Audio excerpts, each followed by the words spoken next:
মধ্যপ্রাচ্য ইস্যুতে আলোচনা করতে আমাদের সাথে যুক্ত হচ্ছেন জাহাঙ্গীরনগর বিশ্ববিদ্যালয়ের সরকার ও রাজনীতি বিভাগের অধ্যাপক ডক্টর মোহাম্মদ ফরিদ হোসেন। জনাব ফরিদ হোসেন, আপনাকে স্বাগত আমাদের আজকের আলোচনায়। প্রথমেই যে প্রশ্নটিতে আলোচনা শুরু করতে চাইব যে ইরান যুদ্ধ বন্ধে মধ্যস্থতাকারীদের সাথে যোগাযোগ বন্ধ রেখেছে বলছে ইরান, আর অন্যদিকে আলোচনা এখন অব্যাহত রয়েছে বলছে মার্কিন প্রেসিডেন্ট ডোনাল্ড ট্রাম্প। দ্বিপাক্ষিক সম্পর্কের এই বিষয়টিকে আসলে আপনি কিভাবে মূল্যায়ন করবেন? ধন্যবাদ আপনাকে।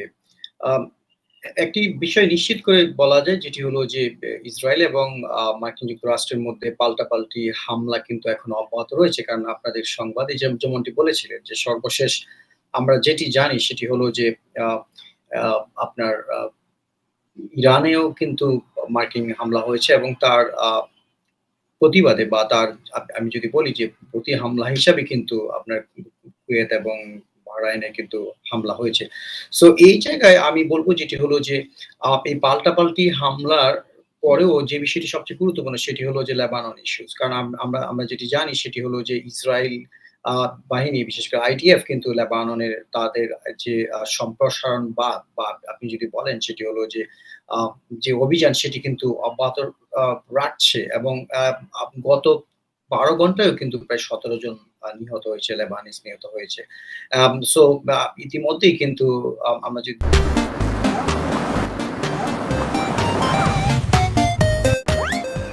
যেটি হলো ইরানিয়ান পলিটিক্যাল লিডারশিপ কিন্তু তারা বলেছে সেটি হলো যে লেবাননে যদি হামলা বন্ধ না হয় তাহলে কিন্তু তারা তাদের আপনার যে ফরমাল অফিসিয়াল যে কমিউনিকেশন পেন্টাগনের সাথে বা ওয়াশিংটনের সাথে সেটি কিন্তু তারা বন্ধ করে দিবে এবং ইতিমধ্যে কিন্তু সেটি আসলে আমার মনে করছি সেটি বন্ধ রয়েছে। যদিও ট্রাম্প অ্যাডমিনিস্ট্রেশন দাবি করছে যেটি হলো যে সেটি অব্যাহত রয়েছে।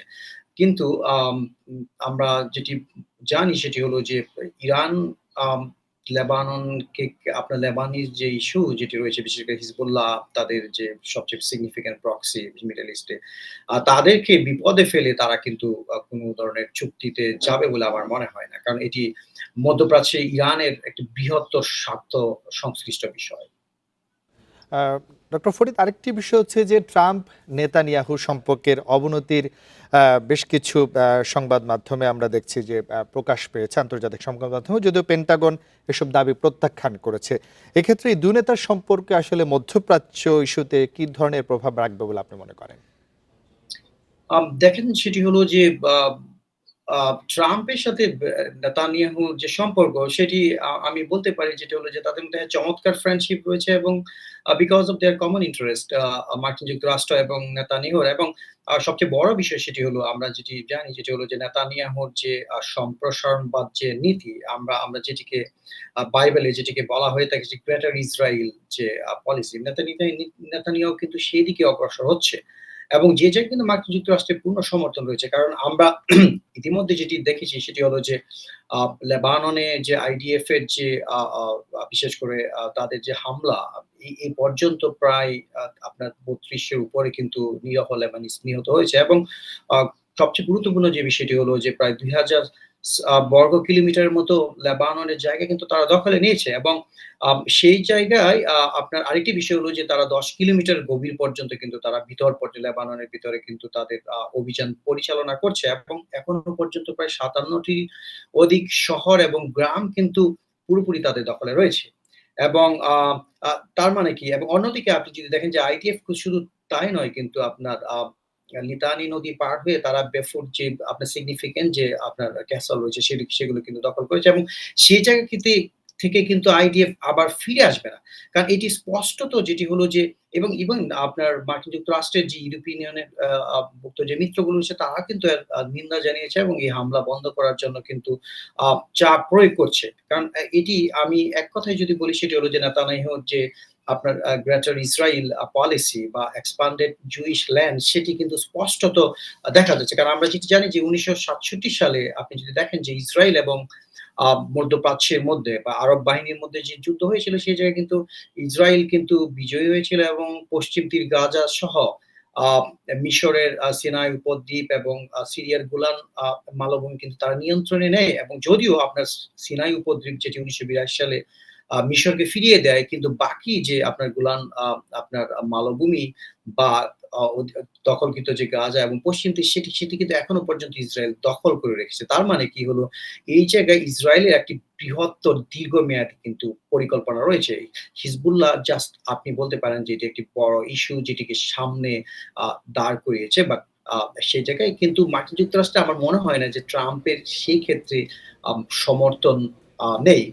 বাট অন্যদিকে যেহেতু চুক্তি ভেস্তে যেতে পারে বা ইরান যেহেতু আলোচনার টেবিলে বসছে না, সেই জায়গায় এটি হতে পারে যেটি হলো যে একটি লোক দেখানো বিষয় যেটি হলো যে জি। হ্যাঁ, না ট্রাম্প ডক্টর ফরিদ, আরেকটি বিষয় একটু জানতে চাই যে যুদ্ধবিরতির ঘোষণা সত্ত্বেও লেবাননের হিজবুল্লাহর সাথে সংঘর্ষ অব্যাহত রয়েছে ইসরায়েলের, এবং লেবানন থেকে ইতিমধ্যে ১,০০০-এরও বেশি বাংলাদেশি দেশে ফিরেছেন।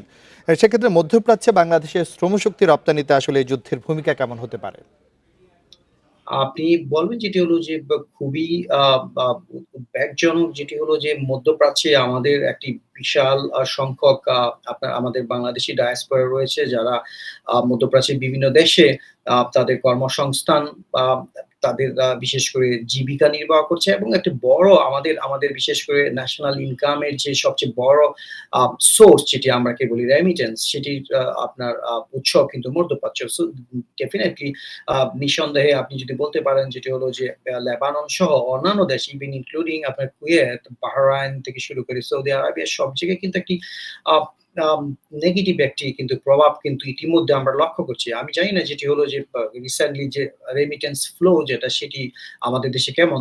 বাট দীর্ঘমেয়াদে কিন্তু আমাদের যে বিশেষ করে বাংলাদেশীদের যে কর্মসংস্থান বিশেষ করে মধ্যপ্রাচ্যে সেটি কিন্তু সীমিত বা আ স সংকোচ হবে। কারণ সবকিছুর উপরে আমি যেটি বলব সেটি হলো গলফ স্টেট গুলোর যে আপনার রেপুটেশন বা তাদের যে সফট ইমেজ ছিল বা সফট পাওয়ার ছিল বিশেষ করে আ সিগনিফিক্যান্ট ট্রেডিং, কমার্স এবং বিজনেস হাব হিসেবে সারা পৃথিবীতে সেটি কিন্তু আমি যদি বলি সেটি এই যে চলমান যুদ্ধের ফলে কিন্তু তাদের ইমেজ কিন্তু ডিক্রিজিং। সো এই জায়গায় ইন্টারন্যাশনাল ইনভেস্টমেন্ট বলেন, এই জায়গায় আপনার আ আ সেকেন্ড হোম হিসাবে বহুত আ আপনি ওয়েস্টার্ন পিপল তো এশিয়ানদের যে আপনার অ্যাট্রাকশন এর জায়গা ছিল সেটি কমবে।